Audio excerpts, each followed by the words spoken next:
اعوذ باللہ من الشیطان الرجیم بسم اللہ الرحمن الرحیم ووهبنا له اسحاق ويعقوب كلا هدينا ونوحا هدينا من قبل ومن ذريته داود وسليمان وأيوب ويوسف وموسى وهارون وكذلك نجزي المحسنين۔ اور ہم نے ان کو اسحاق دیا اور یعقوب،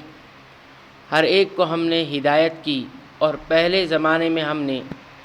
نوح کو ہدایت کی اور ان کی اولاد میں سے داؤد اور سلیمان کو اور ایوب کو اور یوسف کو اور موسیٰ کو اور ہارون کو، اور اسی طرح ہم نیک کام کرنے والوں کو جزا دیا کرتے ہیں۔ یعنی بڑھاپے میں جب کہ وہ اولاد سے نا امید ہو گئے تھے، جیسا کہ سورہ ہود آیت نمبر 72 اور 73 میں ہے،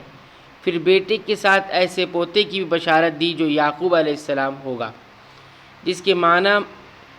یہ مفہوم شامل ہے کہ اس کے بعد ان کی اولاد کا سلسلہ چلے گا، اس لیے یہ عقب یعنی پیچھے سے مشتق ہے۔ یعقوب عقب یعنی پیچھے۔ ذریتہ میں ضمیر کا مرجع بعض مفسرین نے حضرت نوح علیہ السلام کو قرار دیا ہے، ومن ذریتہ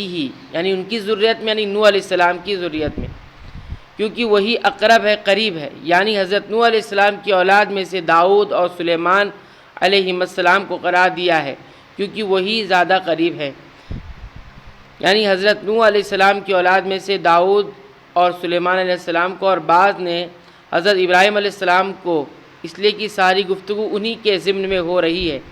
لیکن اس صورت میں یہ اشکال پیش آتا ہے کہ پھر لوط علیہ السلام کا ذکر اس فہرست میں نہیں آنا چاہیے تھا، کیونکہ وہ ذریت ابراہیم میں سے نہیں ہے، وہ ان کے بھائی ہارون بن آزر کے بیٹے یعنی ابراہیم علیہ السلام کے بھتیجے ہیں، اور ابراہیم علیہ السلام لوط علیہ السلام کے باپ نہیں چچا ہیں، لیکن بطور تغلیب انہیں بھی ذریت ابراہیم میں شمار کر لیا گیا ہے۔ اس کی ایک اور مثال قرآن مجید میں ہے، جہاں حضرت اسماعیل علیہ السلام کو اولاد یعقوب علیہ السلام کے آبا میں شمار کیا گیا ہے، جبکہ وہ ان کے چچا تھے۔ وَزَكَرِيَّا وَيَحْيَا وَعِيسَى وَإِلْيَاسَ كُلٌّ مِّنَ الصَّالِحِينَ، اور زکریا کو، یحییٰ کو، عیسیٰ اور الیاس کو سب نیک لوگوں میں شامل تھے۔ عیسیٰ علیہ السلام کا ذکر حضرت نوح علیہ السلام یا حضرت ابراہیم علیہ السلام کی اولاد میں اس لیے کیا گیا ہے حالانکہ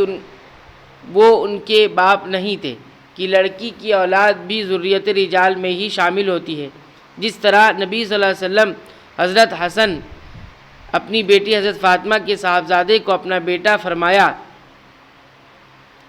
ان ابنی ھذا سید ولعل اللہ ان یصلح بہ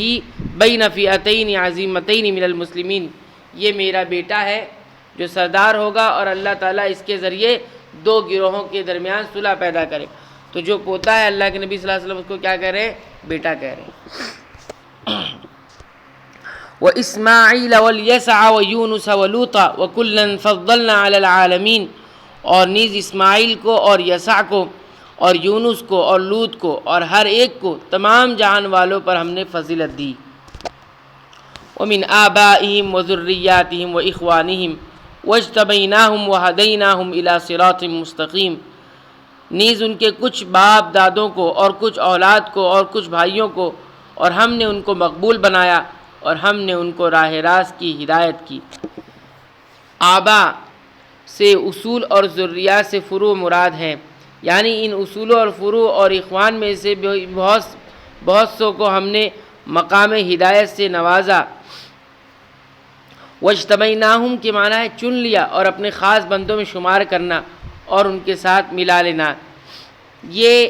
جببت الماء فی الحوض، میں نے حوض میں پانی بھر لیا سے مشتق ہے، پس اپنے خاص بندوں میں ملا لینا۔ اور اصطفیٰ وَهَدَيْنَاهُمْ إِلَى صِرَاطٍ مُسْتَقِيمٍ، تخلیص اور اختیار بھی اسی معنی میں مستعمل ہے۔ ذَلِكَ هُدَى اللَّهِ يَهْدِي بِهِ مَن يَشَاءُ مِنْ عِبَادِهِ وَلَوْ أَشْرَكُوا لَحَبِطَ عَنْهُمْ مَا كَانُوا يَعْمَلُونَ، اللہ کی ہدایت ہی ہے جس کے ذریعے سے اپنے بندوں میں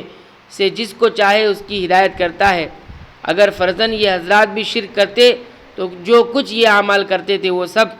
اکارت ہو جاتی، یعنی بیکار ہو جاتی۔ 18 انبیاء کرام کے نام یہاں ذکر کر کے اللہ تعالیٰ فرما رہا ہے کہ اگر یہ حضرات بھی شرک کا ارتکاب کر لیتے، یعنی اگر ان سے بھی اگر شرک ہو جاتا، اگر مان لے، ایسا ہوگا نہیں، تو ان کے سارے اعمال برباد ہو جاتے۔ جس طرح دوسرے مقام پر نبی صلی اللہ علیہ وسلم سے خطاب کرتے ہوئے اللہ تعالیٰ نے فرمایا، اے پیغمبر اگر تو نے بھی شرک کیا تو تیرے سارے اعمال برباد ہو جائیں گے۔ حالانکہ پیغمبروں سے شرک کا صدور ممکن نہیں، مقصد امتوں کو شرک کی خطرناک اور ہلاکت خیزی سے آگاہ کرنا ہے۔ اولئک الذین آتیناہم الکتاب والحکم والنبوۃ فإن یکفر بہا ہؤلاء فقد وکلنا بہا قوما لیسوا بہا بکافرین۔ یہ لوگ ایسے تھے کہ ہم نے ان کو کتاب اور حکمت اور نبوت عطا کی تھی، اگر یہ لوگ نبوت کا انکار کریں تو ہم نے اس کے لیے ایسے بہت سے لوگ مقرر کر دیے ہیں جو ان کے منکر نہیں ہیں۔ اس سے مراد رسول اللہ صلی اللہ علیہ وسلم کے مخالفین مشرکین اور کفار ہیں، اور اس سے مراد مہاجرین اور انصار اور قیامت تک آنے والے ایماندار ہیں۔ یہ ایسے لوگ تھے کہ ہم نے ان کو کتاب اور حکمت اور نبوت عطا کی تھی، سو اگر یہ لوگ نبوت کا انکار کریں، یہ لوگ سے مراد رسول اللہ صلی اللہ علیہ وسلم کے مخالفین مشرکین اور کفار ہیں، اور آگے ہیں تو ہم نے اس کے لیے ایسے بہت سے لوگ مقرر کر دیے ہیں جو ان کے منکر نہیں ہیں، تو اس سے مراد مہاجرین، انصار اور قیامت تک آنے والے ایماندار ہیں۔